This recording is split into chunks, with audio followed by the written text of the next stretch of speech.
Commonwealth's General Assembly can do that.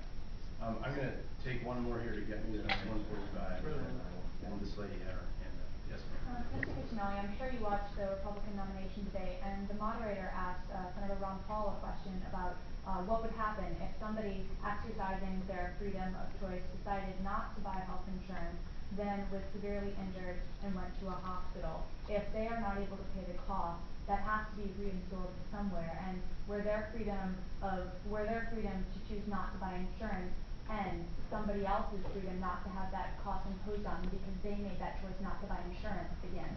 What's your opinion on that? Well, first of all, the federal government passed a law in 1983 we refer to as EMTALA, which requires any medical facility that gets federal dollars to take people at the door whether they're insured or not.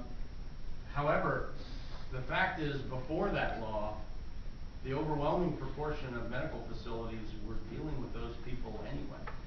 And the federal government really didn't change the reality on the ground by passing that law. But now they have come and argued, hey, these medical facilities are trapped.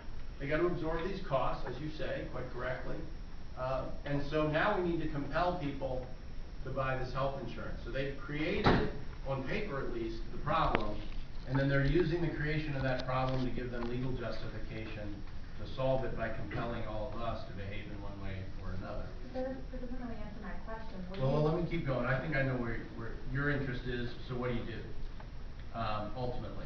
I think that, like so many other areas, where we have let the government now, well, breaking its budget, let the government set up as a safety net for everything. And I'm not just talking about healthcare, I mean everything. And we have now overextended ourselves budgetarily because of the transit. You know, you move those costs from one place to another. It's because of the war. Nothing to do with healthcare, and you know it. We But, have right now. I'm going to answer a question. I'm not going to engage in that kind of stuff.